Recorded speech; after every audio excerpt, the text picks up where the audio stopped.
Welcome back to DIRT4 with X. We are going to be running a Michigan stage today with the Lancer 6.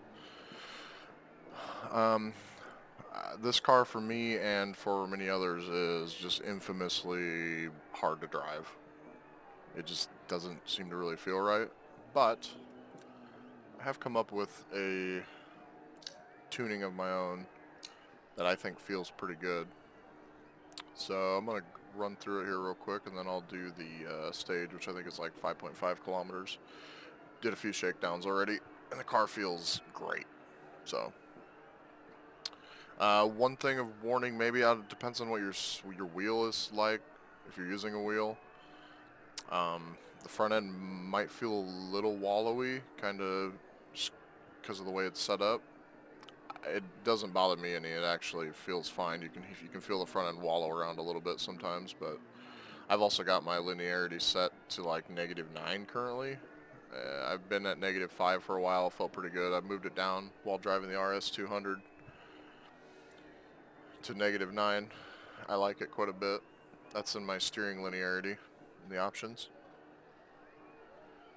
Here, I'll actually show it real quick if nobody knows what I'm talking about. Go here, go to your device management, find your wheel, go to advanced input, and it's this top one here. As you can see, I have it at -9. Made the steering feel a lot better for me in general. I think I'm also running 620 degrees of rotation. Okay, so we'll go to the tuning now. We've got, I don't carry a spare tire, you certainly can. It does make the car feel a little different. Under alignment, I believe this is the default alignment. I haven't added any toe. It's still both toe, front and rear at 0, and front and rear cambers are at 0.50, which I might mess around with, but the car feels pretty good, so I'm not even going to touch it currently. The brakes, I believe the brake bias is where it was default, and my brake force I've turned down pretty substantially, which is what I usually do, to 2411.25. The differentials here, this is one of the bigger things. So the front LSD driving lock, I think it's set to 40 on the default, and I moved it down to 25. I was at 35 when I first loaded the setup. My last two shakedowns, I moved it to 30, did a shakedown, felt pretty good. Went to 25, felt about the same. It might be a little bit better. I think it's a little quicker around the corners actually, because it doesn't want to understeer quite as bad.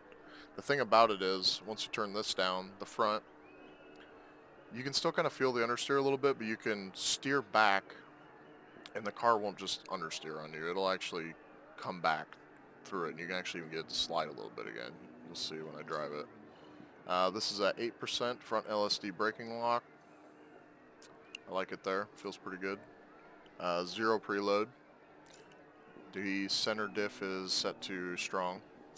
I haven't really messed around with this much. I might at some point, but I'm not sure how this affects the chassis of this car. Feels pretty good so far. Torque bias, I'm at 39%. This is something you could mess around with too. Although it doesn't really seem, I don't know if I've done it in this car or not. I know I did it in the Subaru where I put it all the way to the rear, and it really didn't make it feel any different. It was other changes that made a bigger deal than that. Although it does make a difference. Rear LSD driving lock, we're set to locked at 50%. 4% on the rear braking lock, and 0 preload on that as well. Now, from what this says the preload does, applying preload will partially lock the differential when little or no torque is applied by the drivetrain, ensuring it is never fully open. This can improve mid-corner traction, but having too high may induce understeer. So with this car, I've set it to 0, like I said, on both, so we're just getting rid of any understeer that it would cause having it set. Gearing, I think I might have turned the final drive down. I'm not exactly sure, but it's at 0.251. You can kind of take a look at that. I'm not sure what I did to all the gears. I might have moved them individually as well. Now onto the dampening. We are running front slow bump at -2. The front fast bump is I think that's default at 0. Front bump zone division is set to 0.2. Front slow rebound kept at 0. Fast rebound 0. Front rebound zone division set to 0.2. The rear slow bump is -2. Rear fast bump is default at 0. Rear bump zone division is 0.2. The rear slow rebound is -1. And fast rebound 0. And rebound zone division rear set to 0.2. So there's that. Springs here, we've got -0.250 millimeters of ride height, front and rear. Front spring rate, we've gone way soft to 73.84 Newton millimeters. I think that's Newton anyway. I'm not sure what the N stands for. We've got 0 roll bar, so we're running no roll bar in the front. Like I said, ride height's same in the rear. Rear spring rate is basically 20 Newton millimeters softer. I went by the numbers more than the sliders here when I've been tuning the suspension. I like to keep the front and the rear within 20 of each other. It's just a little thing I've been doing. Rear anti-roll bar is set to 5, so it's kind of softest medium, so that gives a little bit of oversteer as well.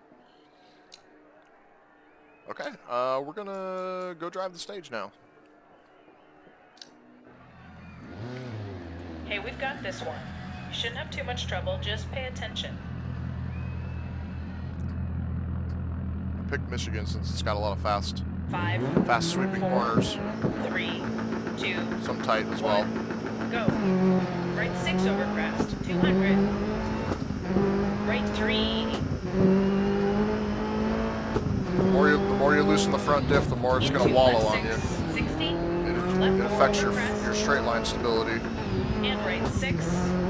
And left 5. Right 6. Into left 4 long. Opens. Keep in. Don't cut. 100. Right 5. A little more sideways than I would have liked to have gotten there, but it's okay. It's able to pull it out of it, that's the thing. Even if you do lose it. And right 6. Don't cut. 80. So like there, I can kind of whipping it back and forth. Right 5. Oh, that wasn't good. Whoops. Left 6. Tree on the way out. And turn. The Q left 60. That was my fault, not the car's fault. Right 5. 100. Keep right over. You can still see it doesn't. The hairpins are all right. You got to get the throttle left right. 10 over bumps. 80. Right 4 long. And right 6. 200.